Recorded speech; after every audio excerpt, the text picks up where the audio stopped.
our brains, the way they're wired is our brain is wired for one thing, for its best survival. It can care less about the rest of the body. It only cares about what makes it feel good, right? That's how our brains are. They're selfish douches. So what happens is you're a kid, you see a boob, that feels good. You do it again, that feels good. You do it again, that feels good. Your brain starts catching on. It doesn't take it way too long at all to say, hey, you know what feels good? Seeing a boob. So then what happens? Well, now you get into situations in life where you feel stressed, or you feel rejected, or you feel lonely, or you feel, all these negative emotions and situations we run into because our parents jacked us up or whatever. And young, and we're saying, they're going, do I deal with this really difficult emotional mess that I'm dealing with? And your brain's like, no, go look at a boob because that'll make you feel good.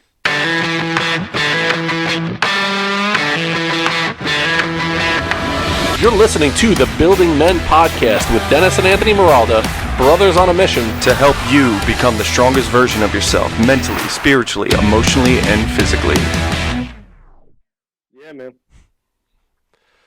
What's up, brother? How you doing? So as I'm getting ready for this, I have a routine that I go through with getting ready for the podcast, right? So we research the guests that we're going to be talking about. We know about them. We know about their backstory, what they're into right now, and I will bullshit a little bit about questions that we might have. Let's come up with some topics, not scripting a question, but some topics, and then we go at it. We just full force forward into whatever we're doing. But with me, I try to be really organized and let me get a specific spot. But what winds up happening is I open up a book and I'm just scribbling down notes during it. As we're talking, I write down a word or two and it leads me into a question. But the reason why I bring that up is I'm using my high performance planner journal right now, which is HPP. It's Brendan Burchard is the creator of it, and it's how I organize my life. So there's a message to myself. There's a morning mindset, and then it goes into 3 goals and priorities for yourself for the day, tasks that must be completed, person I need to lead or connect with, and then there's an evening journal and you rate yourself. So it's like today's message to myself, I grabbed November 5th. Understand that at this moment you are climbing your second mountain in life. It isn't easy when self-doubt creeps in. Breathe through it and know that you are doing your absolute best. Just randomly pick that. So it's a cool thing, going back and seeing where you are, and then at the end of it, it lasts about 2 or 3 months when you go through.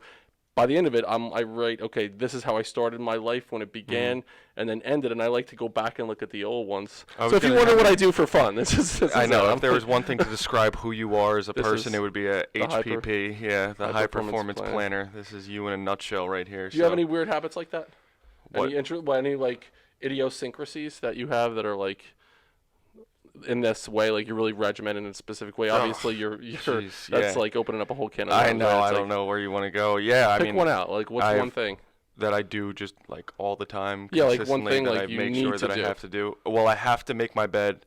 My room needs to be clean, spotless before I do anything. I can't do anything without my room being clean, and that's the only way I'll be. If you walk in and my room is dirty, shit's hit the fan. It's not going well in my life in that moment. Or dishes in a sink. But I'll do random stuff, I do the tape at night on my mouth so I could nasal breathe, which is a little weird. That's a little weird. I have my meditation routine that I have to do every single morning, and to the point of it gets overwhelming at times because I'm I didn't do it. How can I do anything else if I don't get this done? So it becomes an issue, right? Because I get too fixated on that rather than the result, why I'm doing it in the first place. Gets lost in it a lot of times. That the habit becomes overwhelming, takes over who you are. I remember one thing always would lead me down the path of knowing that you were in a bad spot was whenever I found a barnyard animal in your room, I knew that some shit was not right for you then. I knew that there was some fucked up shit going on. That's right, yeah. So, that's usually a good place. Let's use that as an opportunity to talk Perfect segue. To our guests. And we'll talk about habits. There's habits that are really good for us, that serve us well, that help us get on track. There are other things that we do that are bad habits that can lead us down a dark path in life. And so the guests that we're going to talk to today, we'll talk a lot about that, going down that dark path with something that you're doing on a regular basis that is not for any positive reason. So our guest today is Carl Thomas. He is an ordained pastor. He's a published author. He's a certified Neuro Health Coach, and he is the CEO of XXXchurch. Welcome to the podcast, Carl. Appreciate you being here, man. Hey, thanks for having me. I don't have any barnyard animals, so I hope I fit in. But That's all right. I got a bunch, so we're good. Right, you let us know what. I can borrow one. I'll give them out. That's right. It's like Merry Christmas. Here's a goat. Yeah. How many goats have you lent out over the past couple of years, bro? That works for me. Yeah. If I had a nickel. So we'll start. Let's just get right into it. There's so much here that we wanted to unpack and talk to you about. XXXchurch. What is this about? XXXchurch. Like when I hear XXX, it's either the wrestler or it's something Vin Diesel movie, or it's pornography. Right? It's like those are the things that come to mind. So tell us about what that is. What is XXXchurch? Well, XXXchurch is it's really a website, but I mean, I guess you'd call it a ministry. It's been around for,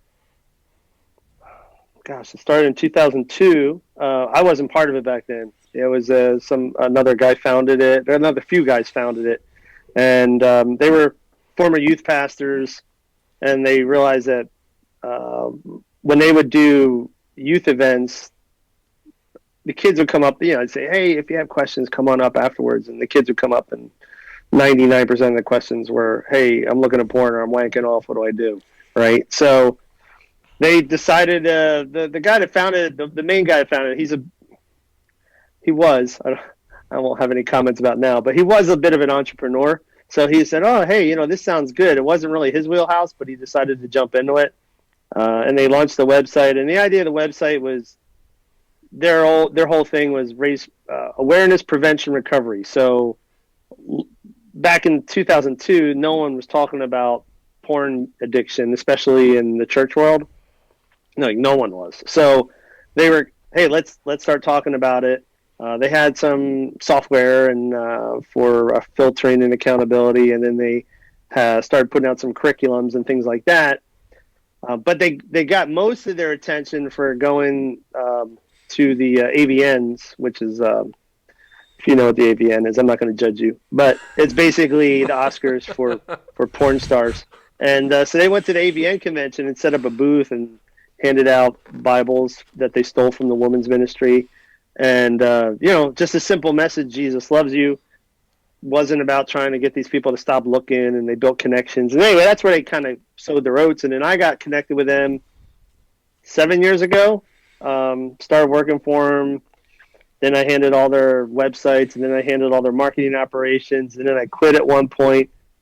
Then they brought me back as the COO, and then I quit again. And then I started my own ministry, Live Free Ministries, which is primarily focused on pornography, sex addiction, unwanted sexual behavior, that sort of thing. And then the opportunity came along for me to acquire the company I used to work for. So then we acquired that, and that came under our umbrella of operations. So, but it's still a XXXchurch, but we have a bit of, our focus is a little bit more narrowed now. So now we're more focused on, if you want to say like Live Free, because we have different communities and resources, like those products are more focused on the recovery side, and then XXXchurch is kind of the sexier brand that catches more attention, and that's more about, that side of the ministry is more about forcing the issue and pushing topics and just trying to get people talking about these things out in the open and not being all dumb and quiet about it. Yeah. And that's uncomfortable. Like, just especially the church. I mean, not just the church, because culture, as much as we like to think that millennials are more enlightened, and at the end of the day, they all have everybody has a limit where, like, I can only get so transparent, right? And we're trying to destroy that and just like, come on, like, listen, what do you wank off once a day or 100 times a day or no times a day, or look porn or don't look at porn, gay porn, whatever. At the end of the day, it's just part of life. I'm not saying it's a good part of life, but it's part of life. Just like, hey, I'm overweight, or hey, I can't manage my money. And we shouldn't feel ashamed talking about it or bringing it up. We should engage in these conversations and try to figure out better ways of coping in life than going to some of these things that we go to cope.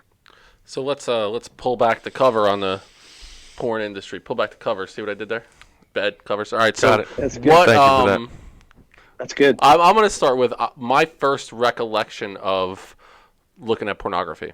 I'm going to go I think I was in 5th grade, and I was down in Atlantic City with Dad. Me and my cousin Adam were in Atlantic City. We were going to watch the Super Bowl on a big screen. It was like on a gigantic movie screen. It was the Bengals versus the Niners. So this is when it was. So it was 1988, 1989. That Super Bowl. John Taylor in the back of the end zone. Joe Montana, boomer size. All right, I'll jump to the focus. So I remember being in the bookstore or in the convenience thing. It was at Bally's, and you go in to get the gifts, and they have a snack shop or whatever, and they had the magazines up there. And I remember being with Adam, and I grabbed, it was a Penthouse. It wasn't a Playboy, it was a Penthouse. And it was before they put the plastic sleeves on it, so you couldn't really, you can't check it out anymore, right? So I grabbed the Penthouse, and I put it inside of a Sports Illustrated so we could look at it. Classic. And I remember, all of a sudden, the blood rushed to my head. I was my heart was beating really fast, and we're looking through a Penthouse, oh my God, our hands are shaking. Yeah. And I still remember this. This is hysterical. I just thought about this. We're looking, and you could see a vagina right in front. I mean, it was Penthouse was and Adam looks at me, and he's pointing at the, we're gonna go into it. He's pointing at the girl's clit, and he's like, "What is that?" And I was I remember hearing this word in school. People were making fun of people. I was like, it's called a douchebag. And he's like, really? I'm like, yeah, that's called a douchebag. And so, because I remember it was a bad word. I remember it was something where I wasn't supposed to, and I was like, that's got to be it. So for a while, that's called a douchebag. I've never heard that before. Right, I saved him for the podcast. Do you remember, I'll start with you, Carl. Do you remember the first time you ever saw pornography? Do you remember that experience? Yeah, vaguely. It's funny because you guys are younger than me. I know it's hard to tell. I look amazing for my age, but I'm just being a dick there. But you look great, by the way. How old are you? Well, I'm 50. You absolutely. You are. Yeah. You're one of the top 2 best-looking 50-year-olds we had on the podcast. Thank you. You know Mike, and Mike's 10 years younger than me, but he looks older than me. Right? But he always tries to bust my stones. And anyway, so slightly different generation, right? Because when I was growing up, there was no internet. I mean, there literally was no internet. In fact, I remember when 14.4 modems came out, right? And by then I was already into porn. And it's just so funny. Younger guys can't even connect with this. But I remember sitting in front of a computer with a 14.4 modem trying to download a picture of a naked woman. And it's like, yep. And you're almost at the nipple, and you're like, come on, give me a little bit more. Come on, almost. We're almost there. You're like, no, right? And then it's another hour waiting for it to, Anyway, so before then there was no internet, and it's funny. I talked to a lot of guys my age and even younger, and it's so funny how often I've heard this story. I'm not gonna say it's the most common story, but it's kind of crazy how often I hear it. A friend showed me a magazine in the woods. Literally. And that's exactly how it happened to me. At a friend's house, we're both 8 or something. Hey, I got something to show you. All right, and pulls out this Playboy or whatever it was. It wasn't Penthouse, I don't think, but I don't remember. But he pulls out this porn mag underneath a log, and that's the first time I saw it. And it's funny, I talked to guys and I saw it in the woods. And first thing in my mind is, whoever thought that was the best place to store paper? A wet woods. Hey, I have this. The worst possible place to store a paper product is the outdoors in the wet woods. But all the dumb kids did that because no one would look out there. So that was how I saw it. I know I went off a tangent there, but it was just. And there was that one really bright kid who became the CEO of a company that had a Ziploc bag. Yeah, the legend. He's the fucking legend. I got it. He's like, go to Jimmy's porn stuff. He's got the best. The pages are crisp. They're not stuck together. It doesn't get wet anymore. Hermeneutically sealed. Hermeneutically sealed. Do you remember your first time? So you were there. No. The goat was there. So I remember I was only 4 years old, and we were living in Old Bridge at this time, and I went over to my friend's house, to Michael's house next door, and he was like, "Oh, I found this channel," and he turns it on. And again, it was like all static, and then there would be like a boob that came up every once in a while. He was like, "You see that?" Oh yeah. And I remember panicking. Like, I was so young, and I knew that what we were watching wasn't okay. It was wrong, and I could feel it. So I left, and I was like, I gotta go home. I'm sick. And I told you. I think it was like everybody was home when I went over there, and I was like, he was watching naked girls, and I told on him. I was like, not okay with this. I was very nervous. I was so scared, and I also remember when I was 7, same thing happened. This kid had this like, the dad was a real fucking weirdo. He had like every Spanktravision channel you could ever sign up for, and the son would show me it, and it was like intense, clear porn. It was my first time like seeing a penis and a vagina, and those two working together, and I was like, what the fuck? And I freaked out. I was like, I don't want to come over there anymore. Like, I just remember feeling so uncomfortable. And then I started to get comfortable, and then I was going for like a baker's dozen jerk-off session for the day. And I remember too. I love you, Mom and Dad. Love you. Oh God! You told me about this. Yeah. All right. So here, the next story is, because so we're gonna get into it as all right. This is the reality of the world, right? So I was in 7th grade, and I remember Mom and Dad everybody was outside, and I remember going upstairs. I lay down in their bed and I turned on the TV, and they had a VCR at the time, and I'm 45, so that what you said resonates with me as far as like downloading the dial-up on AOL was like ding, ding, like that whole fucking thing. I remember that, but I remember I turned on the TV and there was a girl blowing a guy, and I was like, like holy fuck! And I remember walking outside and seeing Mom and Dad, and I was like totally like, I can't believe you do this. Like, and it was the first time that I recognized my parents as human beings, that they were actually people that had sex. And I was like, wait, it blew my mind. I remember having that experience. Like, but here's the thing. Those two situations, initially there was like, we felt this level of shame, uncertainty, like the way our hearts were beating, like we knew something was wrong. Response. It was like our initial emotional response was something isn't right with this. There's something wrong about what we're doing right here. There's something that doesn't really feel right. And when we think about our first experience with seeing sex in general or whatever, and then there's like shame and negativity associated with it, like that probably rewired our brain in a weird way, right, Kyle? Like how does that work as far as the research that you've done? Like how does that impact kids especially? Well, I mean, that's the way it works is the whole feeling guilty and shameful. A lot of that, I think, honestly, just has to do with the way we're brought up. I mean, it's natural, right? If you're a kid, you see a naked woman, and you're not expecting it, it's going to feel weird.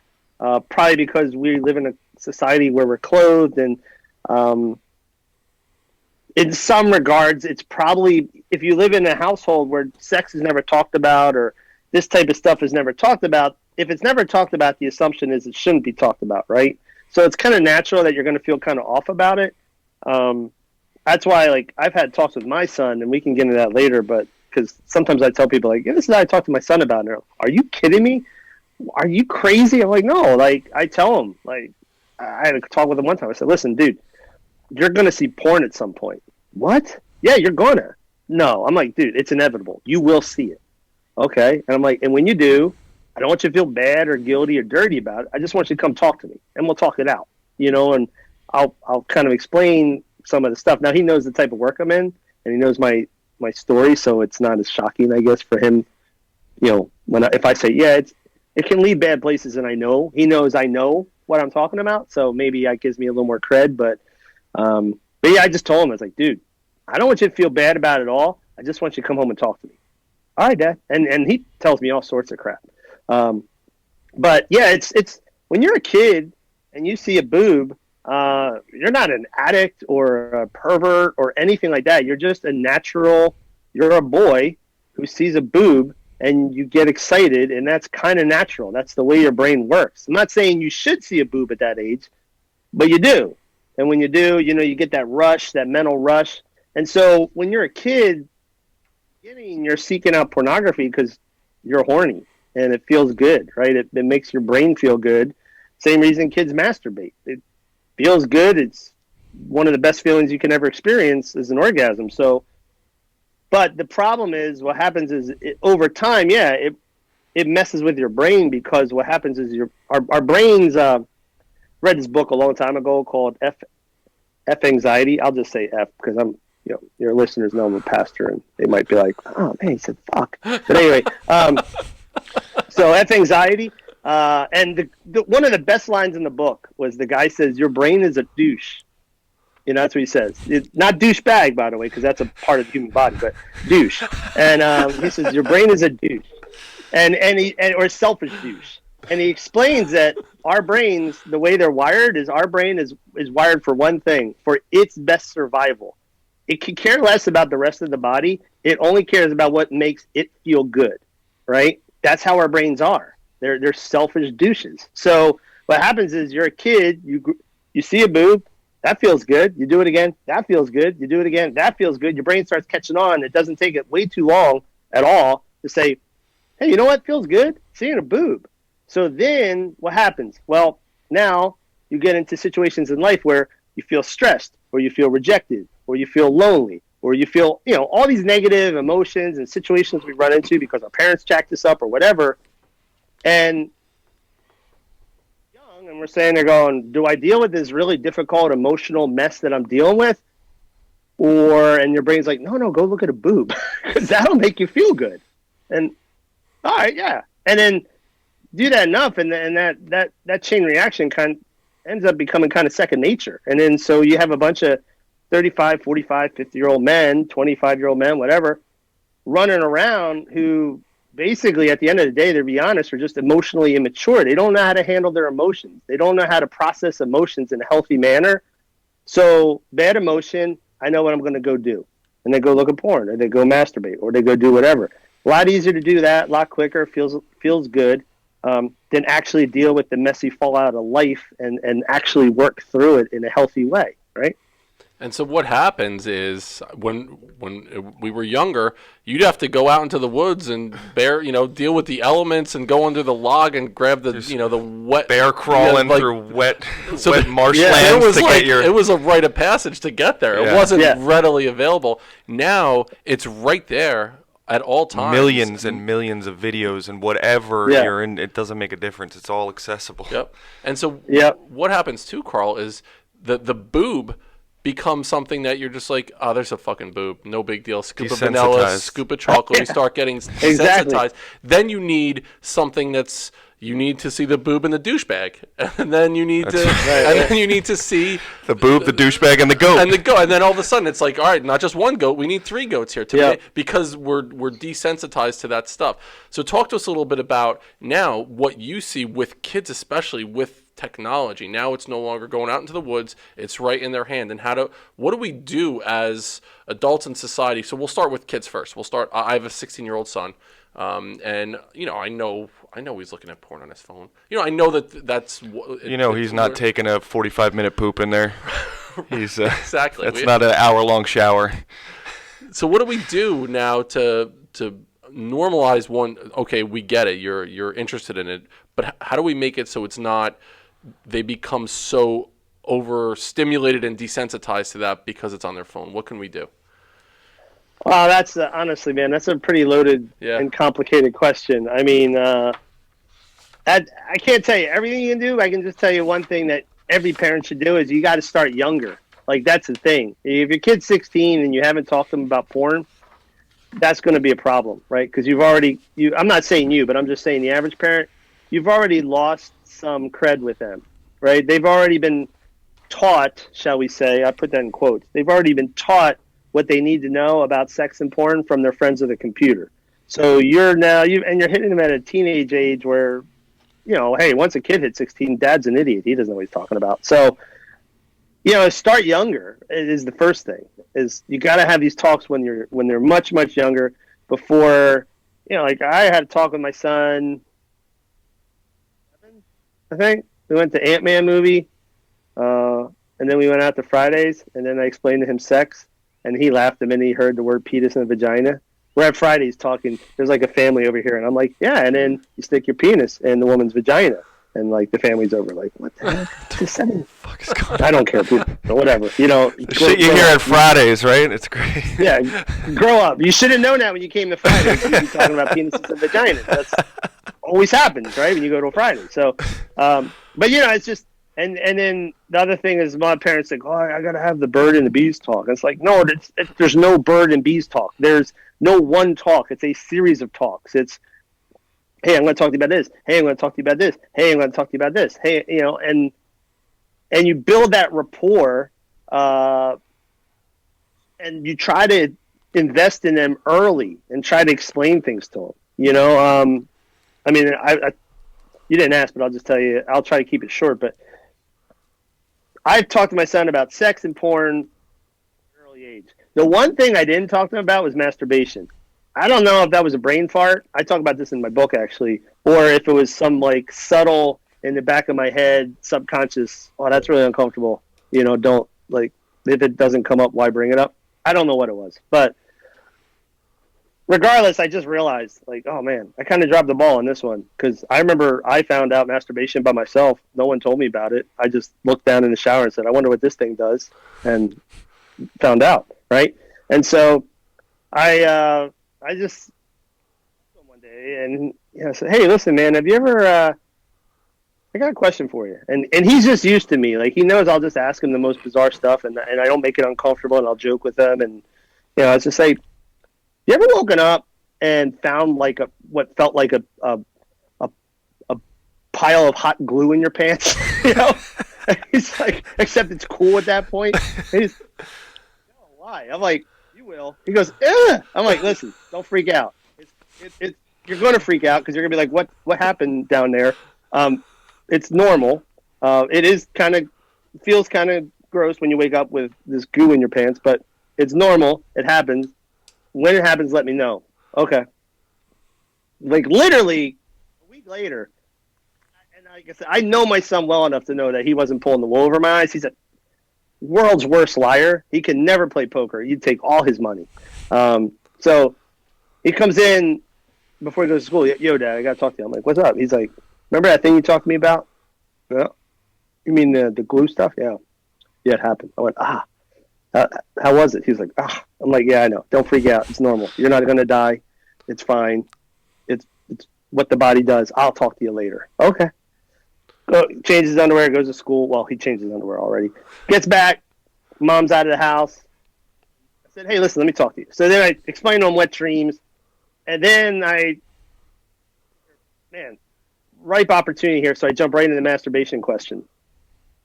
And I was like, oh, the way I started off is, let me tell you about the first time I masturbated. You know? Right. It's like, what? Did you say, hold on, this is an Applebee's conversation right now. We need to get in the car. This was at home, admittedly. This is at home. And, you know, so I told him everything about it. And then I was just honest with him. And I explained to him, like, I just explained to him, even though he's young, he's smart enough to understand what I was saying. And I didn't say it in, like, really high-end, like, academic terms. But I just explained how the brain works and how it likes things that feels good. And I said, and you know what? If you masturbate, a lot of people do. I don't, again, just like the porn thing, if you do, just come talk to me. All right, we'll talk it out. No need to feel bad. You're not going to be in trouble. I said, but I will tell you that it can lead problematic places, especially your age. And he says, oh, really? I said, well, let me explain. And then I explained to him the brain connection and how it connects with something that feels good. And then that is your go-to. I said, you know how like when you had a rough day at school, what do you do? He says, like, I go home, I go out and shoot hoops. I said, right. I said, you think shooting hoops is healthy for you? He said, yeah. I said, okay. Say one day you come home, you had a bad day at school, and you decide to masturbate. And then your brain's like, wow, that felt about 1,000 times better than shooting hoops. So now you start coming home, and every day you have a bad day, you're upstairs in your room with the door locked, whacking off. I said, do you think that's healthy? No. I'm like, of course it's not healthy. Sit in your room with the lights off, hoping no one knocks on your door, wank at yourself. That's not healthy compared to outdoors shooting hoops, working on your basketball skills. I said, but that's where you leave because it feels good. I said, and you know, we need to be healthier. I said, there's a orgasms serve a purpose, but the purpose isn't, hey, I had a bad day, let me go do this. And so, we just have these talks and conversations. So, with kids, I think it's really about that. Like, yeah, you still take all the precautions, right? Like, if you can have with their devices, we've slowly Apple's actually parental controls are actually really good, and Chrome devices. If you open up a family account, the Chrome devices actually are pretty good too. The way you can lock things down or open up things, and so we've just given them slowly. Hey, here's an iPhone.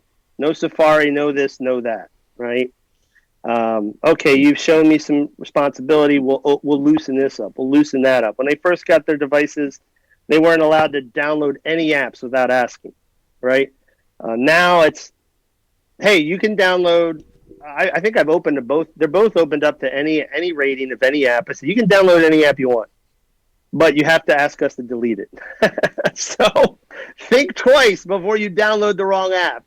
You ain't going to get rid of it without me, right? And so, it's just slowly giving them those permissions. But between that, just being smart and practical, and then having these conversations, you help hopefully stem some of this stuff. But again, there's no guarantees. They could still go to their friend's house. They're still going to see porn. They still will like it, most likely. They still might masturbate. And at the end of the day, the only thing that's going to help prevent that from going really, really south is if they have an honest conversation and an honest relationship with you where they know they can talk about it, Having those conversations is such a powerful thing. And I'm still waiting for Dad to talk to me about sex, birds and the bees. Like, I never had that conversation.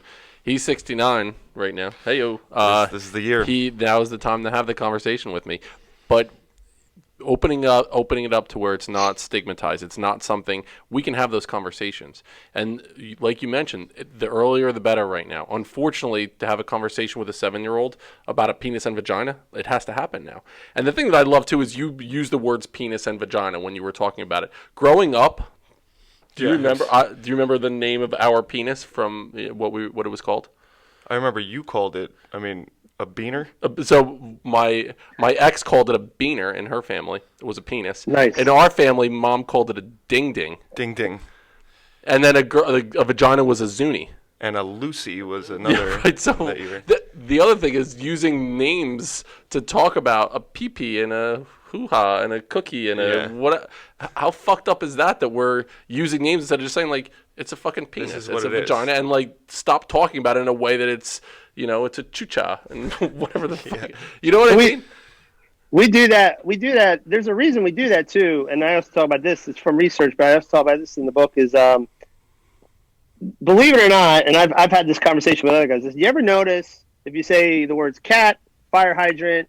I mean, even me, and I said not like, oh, look at me. I'm just saying I'm in this field, if you will, right? I deal with this conversation all the time. But even in my case, if I say cat, if I say fire hydrant, if I say dinner, chicken, whatever, I say vagina, there's a sensor. I can perceive a sensory. There's like this just a slight. Oh, that felt different than when I said chicken. Vagina feels different than when I say chicken, right? It also feels different than the chicken, but that's a whole other story. Back to your barnyard thing. Anyway, Excellent memories. But there's a reason, and we have electric. Our bodies have electricity in them, right? There's electric impulses, and there was actually a study, and I think it was in Taiwan or something, and they weren't doing it with sexual terms; they were doing it with like curse words, for lack of a better word, right? And they hook people up to electrodes, like things that would sense, the electrical activity in the skin. And when participants said a curse word or something that was considered, a curse word in that culture, it actually could pick up increased electrical signal in the skin than when they had normal conversation. Jeez. Like, that's a legit thing, right? And so, but why is that? Like, what makes a curse word a curse word? Because we've made it a curse word, right? Like, fuck is just a 4-letter word. we're the ones that assigned it some sort of bizarre word, where now it's a curse word and it's insulting and it's whatever, or slang for sex, but it's just 4 letters, right? And it's the same thing with penis and vagina and all these other sexual terms. Like, they're just parts of the body. Hey, belly button is belly button. No one feels weird about calling it a belly button, right? Nobody says, "Hey, did you hurt your poo poo?" when they're talking about their knee. No, did you scrape your knee, right? But yeah. Oh, hey. Oh, what was the one? Because I've actually heard that. Is your hoo-ha itchy? Like, no. Like, come on, man. No, it's just a part of the body. Is your vagina itchy, right? But it's a cultural thing. And it's a global cultural thing. We've built these walls up around these sexual terms so they become taboo, right? There's something weird about saying vagina versus chicken or dog or whatever. It's a different type of term versus it's just a part of the body. Let's all grow up and, just treat it for what it is. Like, we're all adults here, right? Like, why can't you say vagina without giggling like a 2-year-old?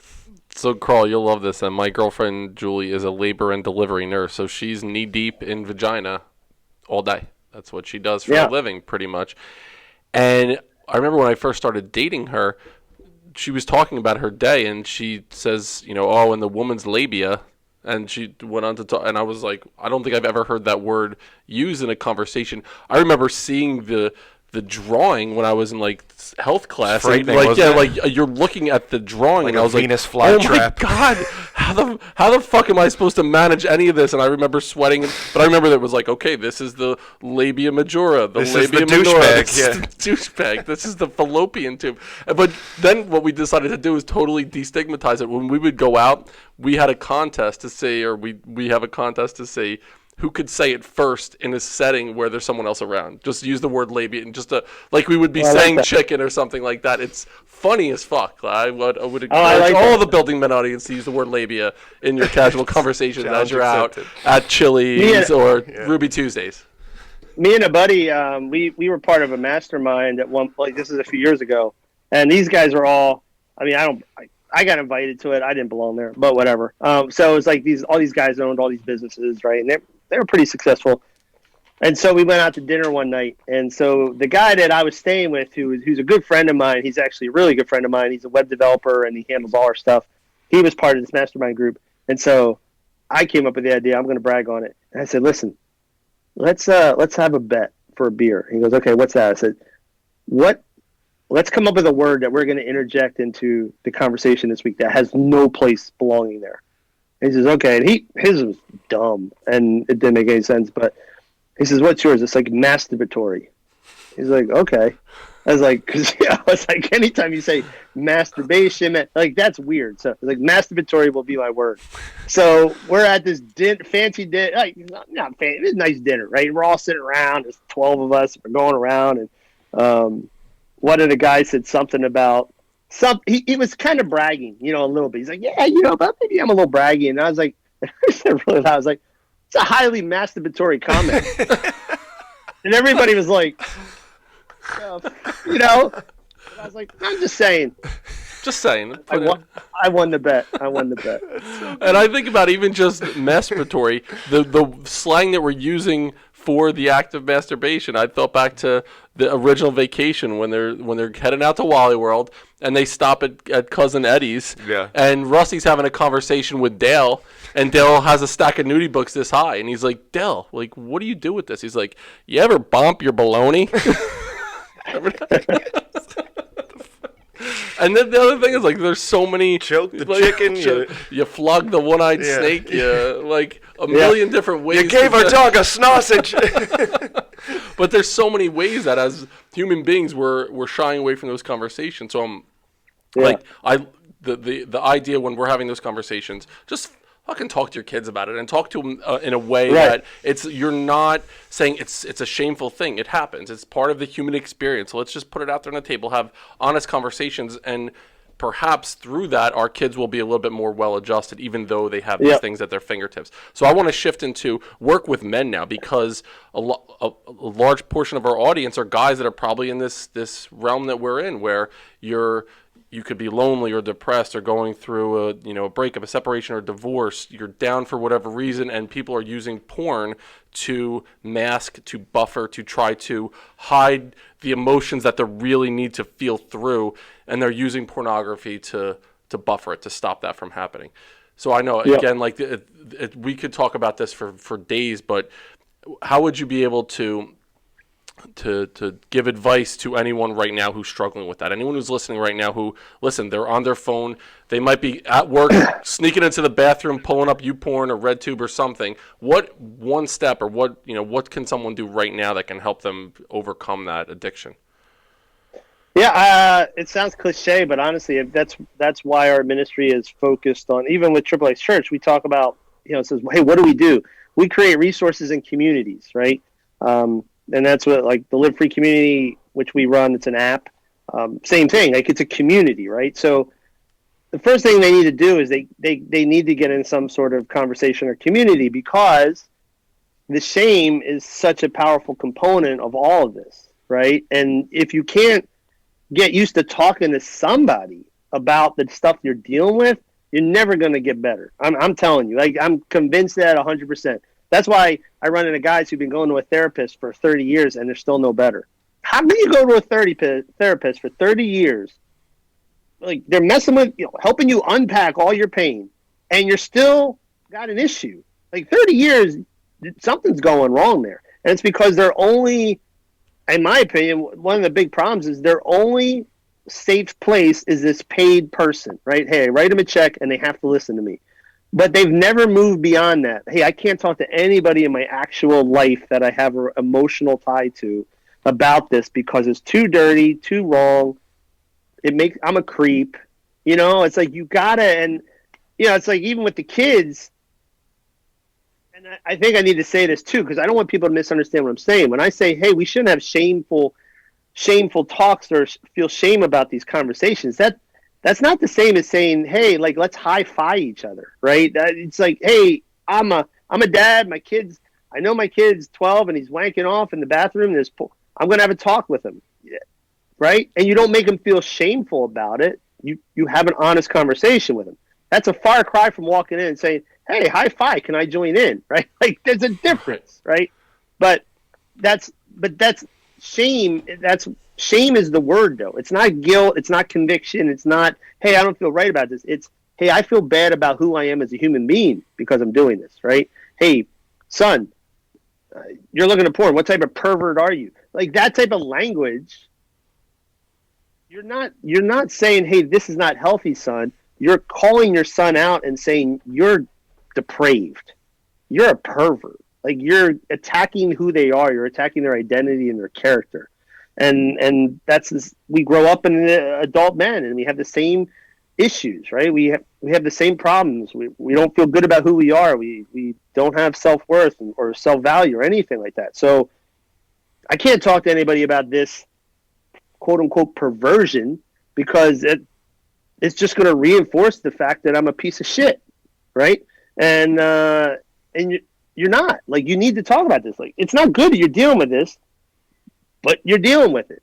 So let's talk about it and let's work it out, because there is a healthier way to deal with life than hopping on the computer, dropping your pants, and spending 4 hours surfing for porn. There's a much healthier way to live.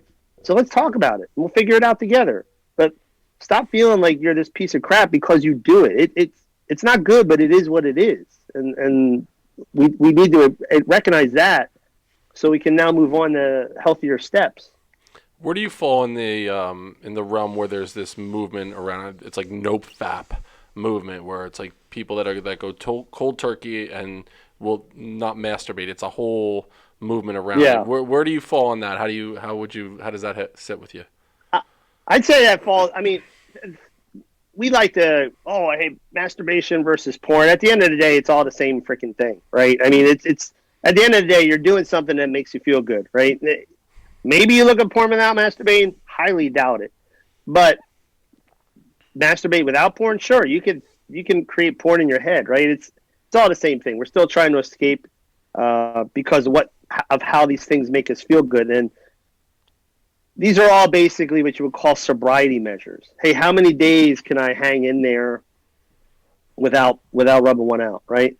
And sobriety is one of these tricky things where it's a part of, we'll use the word recovery. It's a part of recovery, but it isn't recovery. So in other words, I could be sober for 3 years, not look at porn, not masturbate. That doesn't mean I'm any better. It just means that I haven't engaged in these behaviors and I've been hanging on by a thread. But that could go any minute, right? However, sobriety is necessary for recovery because, again, we have to give our brains a break on the stuff so they can kind of reset and start rewiring themselves and figuring out, okay, hey, when crap goes down at work, maybe the better thing to do is not go home and look at porn and masturbate, but maybe the better thing to do is call my buddy and go out for a drink and just kind of decompress and figure out what I can do about it, right? So you need to have that sobriety, but when we make sobriety the focus, the sole focus, like that's the end goal, not a means to a goal, I think you end up coming up short. No pun intended. And as long as you don't go out for a drink on Friday, sit next to you and your son talking about penis and vagina, then you get all You'll be good. Get all worked up. Yeah, get all worked up again. You'll be good. You'll be good. Fridays is going to wonder why all these families aren't coming out anymore. Right. My fault. Or maybe they'll sponsor us. Yeah, that's right. Maybe that'd be good. By Fridays. Yeah. Talk about whatever you want. Exactly. Yeah. So, I like it. What's the future of what you're doing? So the XXX Church, everything that you're involved with. What are the next steps? What do you plan to do? You mentioned you have a book. Like, tell us a little bit about that. Yeah. So the book's called When Shame Gets Real: A New Way to Talk About Sex, Porn, and Masturbation. And what makes it new is that we're actually talking about it, right? Because a lot of people don't want to talk about it in a really honest and raw way. I don't call it a Christian book. I did not want to write another Christian book. There's enough Christian books out there that tackle quote unquote tough issues. And then by the time you're done reading it, you're thinking to yourself, what the heck did I just read? This answers nothing. So I wanted a book that, yes, it talks about faith, and yes, we talk about a lot of this stuff in terms of the church, because I feel like the church has really dropped the ball on a lot of this stuff. But just the whole focus of the book is why shame is such a problem, the nature of shame, whether it's sexual shame or not. Like why shame is so toxic to us as individuals, and then basically practical steps or practical ways that we can start navigating conversations that need to happen without feeling shameful about them, right? Like, again, hey, Dad, I masturbated. Let's get to a level where your kid could come up to you and tell you that without feeling like a dirtball, right? So that's really the whole nature of the book. And I put it out there and I call it the way I see it, and it's pretty raw and honest, but I think that's what people need. They don't need a puff piece. Right. I mean, this is one of the most raw, honest conversations we've had. We Absolutely, put a lot of shit out there. Yeah. Any final thoughts, Anth? So you mentioned reaching out, right, for some of these men who are in these situations that we're talking about right now. But what's maybe one other thing that starting tomorrow our Building Men audience can do if they're kind of in these situations? They're feeling shameful. They're feeling kind of stuck. They don't really know what to do and how to begin this journey. Well, you can buy my $1,000 masterclass. No, I'm just joking. There you go. Masturbatory class. Masturbatory. Yes, masturbatory $1,000 masterclass. Masturbatory class. Oh, I like that. That's great. Come on, I get at least 5% royalty on that. Kick it back. Yeah, dude. If I put it out and sell it for $1,000, I'll give you 5%. That's a no-brainer. Yeah, I mean, well, like I said, we have the app. It's called the Live Free Community app. You can just go to livefreecommunity.org and find the links that way, or sign up on the website versus trying to find it in the mobile stores. Because if you type in Live Free, you get a whole lot of stuff, not just us, but usually a bunch of cam girl apps. So you got to be careful when you type that in.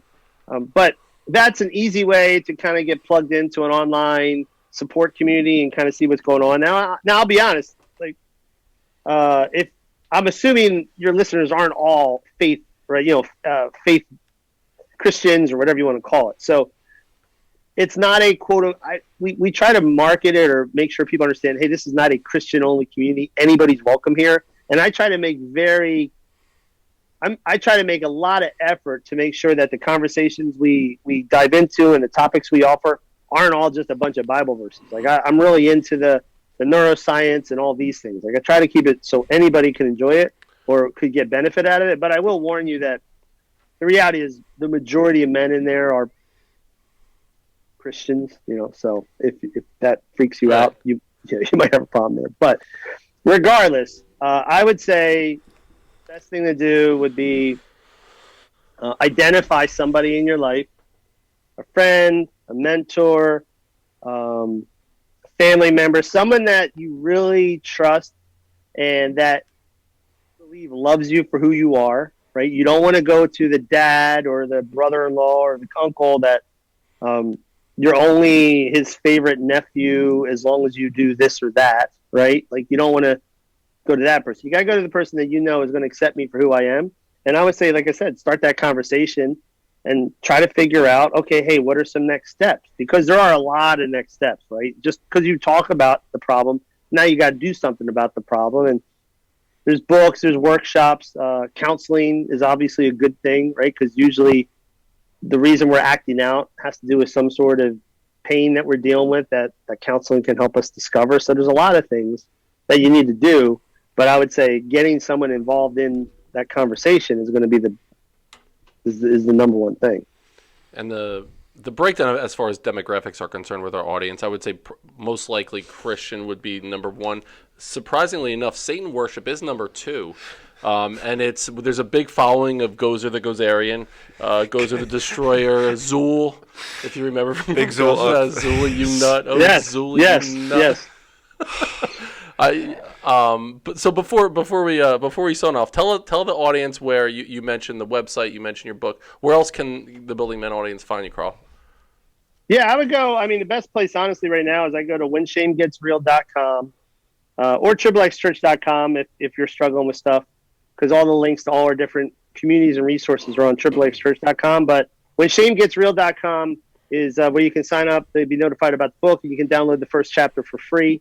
And I'd say that's probably the best place to start. And that book, like I said, I wrote that book specifically with the intention that if someone who doesn't have an atheist, I think the book is still going to be valuable to them, because I don't limit the conversation to just, well, if you only have a faith in Jesus, is this going to work? Like, no, the stuff we talk about in there applies to anyone, right? We all struggle with identity. We all have problems handling emotions and identifying healthy values versus toxic values. Like, we all have that. We all have relationships in our past and in our life that where the people that we say love us really only love us if we jump through certain hoops. Like, we all have those things. So everything, I tried to make sure that it was not going to be something that would, completely miss somebody who has no faith context whatsoever. We learned a lot on the episode today. I mean, we went through barnyard animals, the difference between chicken and vagina. We talked about douchebags. We talked about, different masturbatory type things. We slang words such as ding ding and hoo ha. We covered a whole lot today in less than an hour. We have broad spectrum. Yep. So we truly appreciate you coming on, Carl. Totally. This is going to be a really popular episode. I'm looking forward to getting the feedback on this. To reach out to Building Men on Instagram is building.men. Our website is buildingmen.io. Email us at buildingmencoach@gmail.com. Check out our sponsors, Finish the Race Apparel, FTRapparel.com. Become Stronger Industries. They are the makers of handmade steel maces. Badass stuff. The Paige McNally is the founder of Become Stronger. Check that stuff out. Also, we have a men's retreat coming up April 28th through May 1st in Lake Tahoe, California. It's an opportunity if you're feeling lost, if you're feeling stuck, if you're feeling loss of connection with other people. It's this brotherhood, tribal thing called the Hero's Journey, and we're helping you connect to your inner hero. So reach out if you want more information about that. Go a step further than you thought you can go. We'll see you next time on Building Men.